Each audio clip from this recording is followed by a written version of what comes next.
queridos irmãos e irmãs, sejam bem-vindos a mais essa reflexão diária de hoje, 28 de setembro, terça-feira da 20ª semana do Tempo Comum. O Evangelho de hoje é a continuidade do capítulo de ontem, o capítulo 9, só que hoje os versículos 51 a 56 de Lucas. Estava chegando o tempo de Jesus ser levado para o céu. Então, ele tomou a firme decisão de partir para Jerusalém e enviou mensageiros à sua frente. Estes puseram-se a caminho e entraram num povoado de samaritanos, a fim de preparar hospedagem para Jesus. Mas os samaritanos não o receberam, pois Jesus dava a impressão de que ia a Jerusalém. Vendo isso, os discípulos Tiago e João disseram: Senhor, queres que mandemos descer fogo do céu para destruí-los? Jesus, porém, voltou-se e repreendeu-os, e partiram para outro povoado. É interessante observarmos a impaciência dos discípulos para com a atitude dos samaritanos. É algo que faz parte da condição humana, devolver o mal com o mal. E Jesus deixa bem claro que esse tipo de atitude é incompatível com o Evangelho. O primeiro impulso diante de alguém que nos agride ou de alguém que nos agride através de palavras, podemos dizer assim, é justamente nos defender e atacar o outro, ou seja, devolver o mal com o mal. Esse é o primeiro impulso humano, porque nós temos um instinto de sobrevivência, seja a sobrevivência, quando a gente coloca sobrevivência em todas as dimensões humanas, A dimensão espiritual, a dimensão corporal, física e a dimensão emocional. Nós queremos proteger. E como eu falei, o primeiro impulso é o de proteção. Eu tenho que proteger a minha vida quando eu sou atacado, seja no aspecto físico, espiritual ou emocional. E aqui nós entendemos o que Jesus diz justamente no Evangelho de Mateus quando ele afirma o seguinte: não devolveis o mal, não pagueis o mal com o mal. E aqui a compreensão justamente porque revela a rivalidade entre samaritanos e judeus. Jerusalém, os judeus se achavam superiores aos samaritanos, porque os samaritanos eram fruto de um processo de miscigenação ocorrido no século VII, 8º a.C.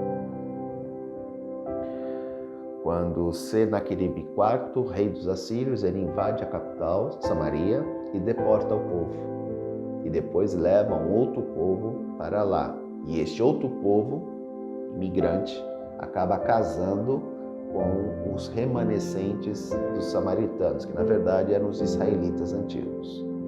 Isso faz com que ocorra um processo de miscigenação, de mistura. Por exemplo, o brasileiro é um povo miscigenado. Não temos um brasileiro nato, puro. Todos nós temos descendentes de outras raças. Por exemplo, eu tenho descendentes ingleses, espanhóis, portugueses, italianos, índios. Portanto, eu sou fruto de um processo de miscigenação de vários povos que aqui chegaram e se misturaram. Os israelitas, os judeus, não tinham passado por esse processo. Isso vai acontecer. Isso aconteceu um pouco quando ocorre em 587, justamente a deportação do povo, quando os babilônicos invadem Jerusalém. Mas não ocorreu o seguinte: o rei babilônico não pegou um outro povo estrangeiro e trouxe para Jerusalém, para a Judéia. Não ocorreu isso. Ele levou a elite para a Babilônia, mas não trouxe um povo para se misturar com os judeus, o que ocorreu no norte, no Reino do Norte, na Samaria. Por isso que os judeus se achavam superiores aos samaritanos, por mais que os samaritanos fossem os descendentes dos israelitas, que eram seus irmãos, na separação.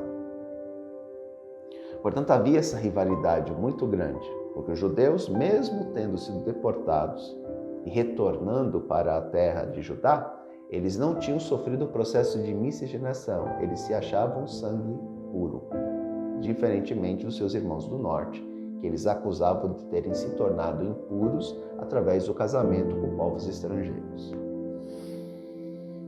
Por isso que nós entendemos essa rivalidade. Agora, vocês compreendem essa rivalidade entre samaritanos e judeus. Chama a atenção dois aspectos.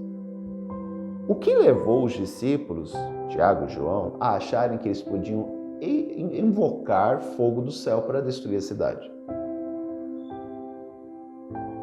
E essa atitude destrutiva com alguém que não aceitou Jesus. E aí Jesus deixa bem claro, repreendeu-os, porque essa não é a atitude do cristão. O cristão não pode devolver o mal com o mal. Ele não pode querer destruir alguém porque não aceitou a mensagem do Evangelho. As pessoas têm a liberdade para isso. Ninguém é obrigado a aceitar Jesus.